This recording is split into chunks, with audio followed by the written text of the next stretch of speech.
could have a positive bearing on the lives of the citizenry if only they are propagated by the media practitioners. Omijai, GRTS. That story there by Uminjai takes us to our first break. We'll be back with news from beyond our borders.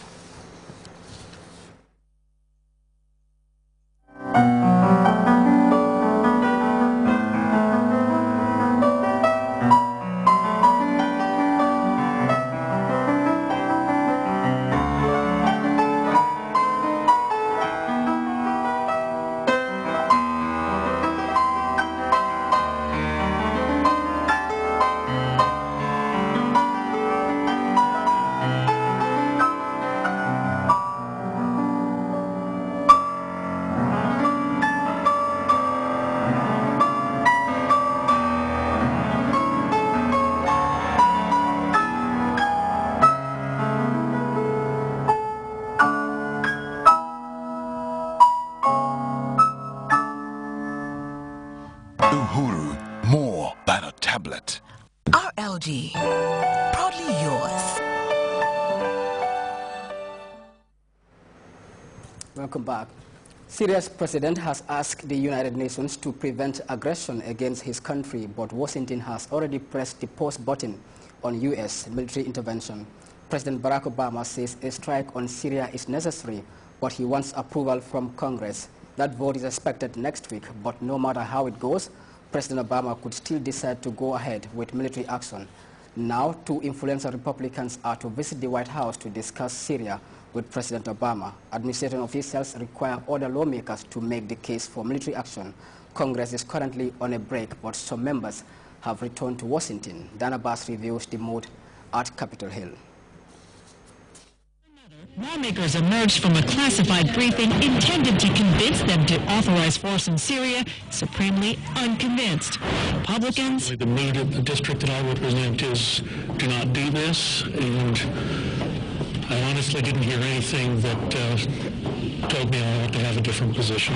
On a no, based on the information that I have now. And many of the president's fellow Democrats. I'm still very skeptical about the president's proposal. It is not clear to me that we know what the results of this attack will be, meaning will it be effective? The vote we're taking today, would you be yes or no? I honestly cannot say. Democrat Janice Hahn took the red eye from California seeking answers, but left with lots of questions. We want there to be some consequences. What is that? Is that just going to war? Is that bombing? Is that killing more people? No. I'm not there yet. I would not vote for it today. To be sure, the president does have some support. Where are you right now? Are you a yes or a no? I'm a yes. But to get enough yeses to pass, one thing is clear. This version of authorization the White House sent Congress Saturday night must be changed. The biggest single concern among the members may very well have been a very broad request for authority with a supposedly very narrow intent to do anything. That concern is bipartisan. Lawmakers say they want to limit the authority they give the president, specify a time frame for military strikes, and make crystal clear no boots on the ground. Blank checks or even partial blank checks. And this is a blank check at this point? Well, this is a partial blank check the way it's currently drafted. Egypt's former president Mohamed Morsi will stand trial on charges of incitement of murder. Among other accusations, he is accused of encouraging violence against opposition protesters in classes last December, where at least 10 people were reportedly killed. Morsi was ousted in July during widespread protests against him, and the charges Morsi faces are not like those leveled at his predecessor, Hosni Mubarak. CNN's Carl Penot has more from Cairo. The deposed President Mohamed Morsi will face these additional charges. That really because we have seen some of the steam run out of the protests led by pro-Morsi supporters and the Muslim Brotherhood. The top flight leadership, as you know, has now been arrested, and that really leads to not necessarily a lack of organisation on the streets, because the Muslim Brotherhood and its supporters can still get boots on the street, but it does seem to have led to a lack of ideas about how they can take their fight to oppose the July 3rd military coup. So wouldn't exactly expect any major reaction on the street to this news of the additional charges being levied at Mohamed Morsi. But as you say, of course, very much similar to the charges that a deposed dictator, Hosni Mubarak, is facing. And as we know, he is now out of prison under house arrest. And if you look at the common thread in all of these killings, then behind a lot of the killings we see the police and military, and right now they are very much in power and are under scrutiny by nobody but themselves, Christy.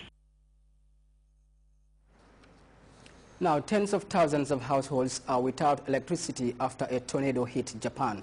Just north of Tokyo, several dozen people have been injured and hospitalized.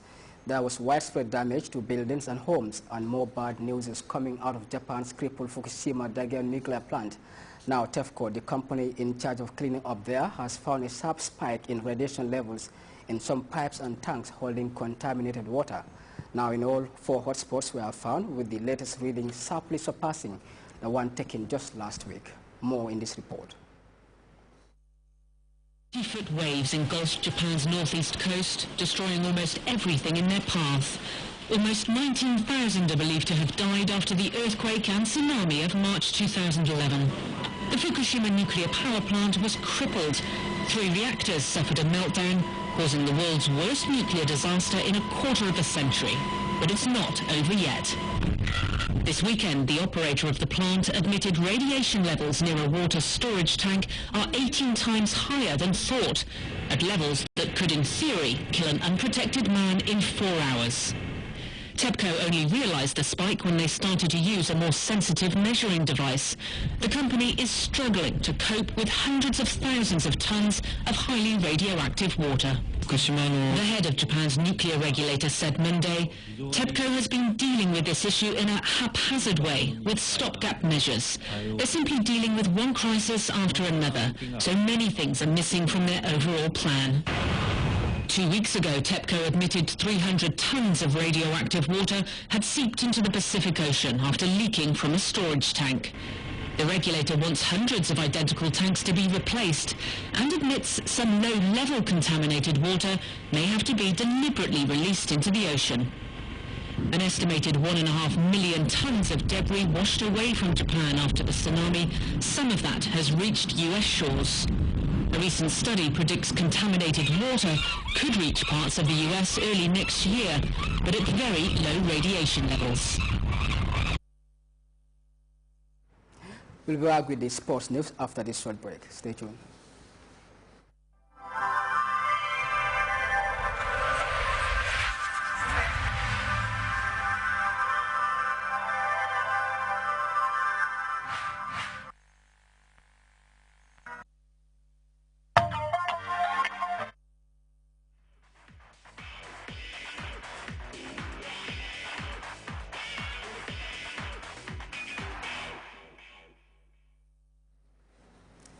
Welcome back. The Gambia is to take on the Taifa Stars of Tanzania in the final game of the Brazil 2014 qualification round, and 5 of the 10 foreign-based players invited by coach Peter Bonu Johnson have arrived in the Gambia. Modou Cisse Zico, Tijan Jete, Abdoulaye Mansali, Omar Koli and Demba Savage touched down at Banjul International Airport earlier in the day ahead of the September 7th encounter. Modest Diallo spoke to some of the football players shortly after their arrival.